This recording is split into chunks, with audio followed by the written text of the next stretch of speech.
Mr. Spencer, the Oliver's farm in Tasmania, would you describe those conditions as disgusting? Worse. Horrific. Horrible. To the point of cruelty convictions? Yes, absolutely. Abhorrent? Yes. Your industry inspector gave that farm the all clear, gave it the thumbs up. There's the report. There you go. I'm sure you've seen it before. You can refresh your memory if you like. I've never seen it before. There's the report that was done in November. 3 months later, they blew the whistle on the conditions of that farm. How is it possible those conditions could have deteriorated so quickly? Liam, I don't know anything about the report. I'm happy to do a bit of research and find out about it, and I'm happy to get back to you if that's okay with you. Is that okay? You know about the case? So I know about the Tasmanian piggery. Yep. And I'm prepared to comment on the Tasmanian piggery. And I already have commented on the Tasmanian piggery, and what happened on that piggery is horrific. I don't know anything about this report that you have just ambushed me with. I'm prepared to go and find out some stuff about it. Hang on, you're the CEO and you don't know about your own auditor's report? No, I don't go through auditors' reports. There's thousands of those happening every year. So hang on, you don't know that your auditor gave the Oliver's farm the all clear 3 months before? I know that the Oliver's farm was not accredited under our quality assurance scheme when it was rated and when the cruelty charges were laid. That's what I know. Well, you also know that that was because of a clerical error by Mr. Oliver. No, I don't. I don't know what happened for that to come about, and there's a lot of things that potentially can happen over a 3-month period. But that piggery was disgusting, and cruelty charges were laid. It's been through the legal process. You can judge whether you like the outcome or not, but what happened on that piggery is in no way representative of what should happen on pig farms in Australia. Well, does happen on pig farms in Australia. How did it come about then that your auditor gave that farm the all clear? The auditors are not ours. They are not part of APL. They're independent auditors. That's part of APL, sir. No, we are administrating a quality assurance scheme. That's your quality audit. That's your quality program audit. We run a quality assurance scheme. The auditors are independent. We run the scheme according to policies around what's acceptable, what's not, how the paperwork works. That farm was not accredited under our QA scheme at the time that that person was arrested for cruelty. We're playing semantics here and you know it. If you put your tick, your imprimatur, on the quality of that farm. No, we didn't. 3 months before it was busted for cruelty. No, we didn't. That farm, I repeat, was not quality assured at the time. There's your auditor's report. It's an auditor's report. It doesn't mean that farm was quality assured. What was the auditor doing there? I don't know. I don't follow every single auditor, what they're doing on farms. Well, why has it got your industry's moniker on it? Because it's a standard form that they use out of a book, I presume. So you're just happy to put your industry's logo on it? No, hang on.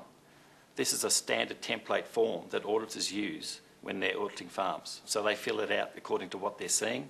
They make a judgment, is that farm, should it be accredited? They'll make a recommendation. Pass me back that report, please. Do you want me to read some of it out to you? Well, I'm sure you're going to, Liam. So you disown this, do you? You disown this? I disown what? It's an auditor's report. We have hundreds of them in our files. All I can say is that from what I understand, the piggery in Tasmania, where the cruelty charges were laid, was not quality assured under our scheme at the time the charges were laid. Never mind about the time the charges were laid. Australian Pork Industry Quality Program. Australian Pork Industry, is that you? Yes, it is us. It is you. Quality Program. Australian pork logo here. The all clear. No. All the ticks are in place. That is a form. Liam, you're referring to a form. What really matters is what's on the form and what's filled out. Well, somebody's copied this for you, have they? So the auditor signed off on it. Just because the form's filled out does not mean that that property is quality assured. There's a recommendation going to come with it. It'll have corrective actions required there. It may have a recommendation to suspend quality assurance pending certain actions to happen. Just because the form's filled out and it says quality assurance system doesn't mean that the property is quality assured. So when the auditor visited this farm in Tasmania and ticked all the right boxes... Did they tick all the right boxes? I don't know.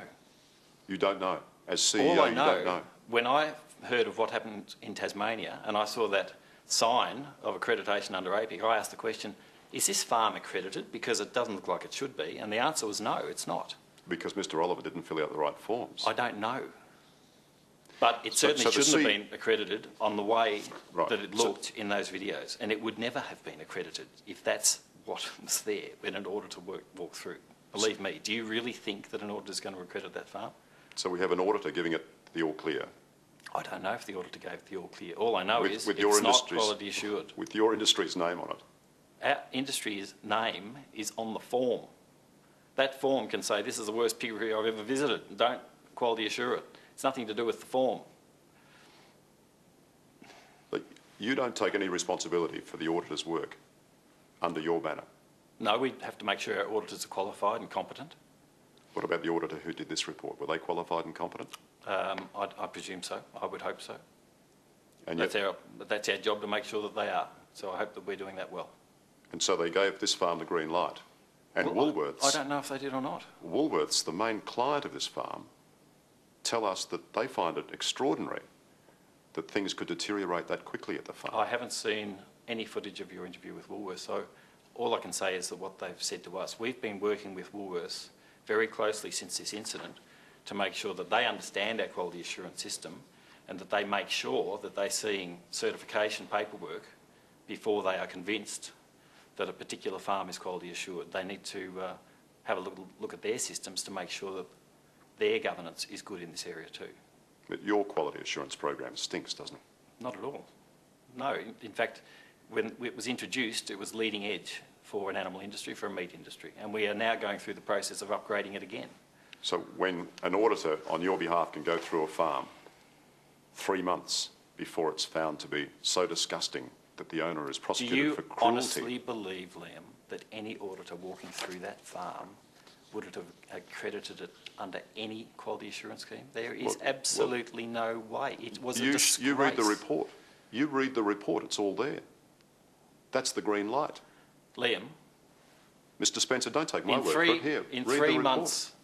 3 months before apparently this person went through the piggery, you don't think things might be able to change? Do you believe that anyone walking through that piggery with the visuals that you saw could honestly accredit that under a quality assurance scheme?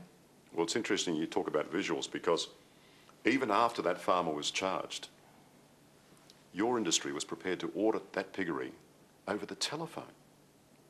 I don't know what you're talking about.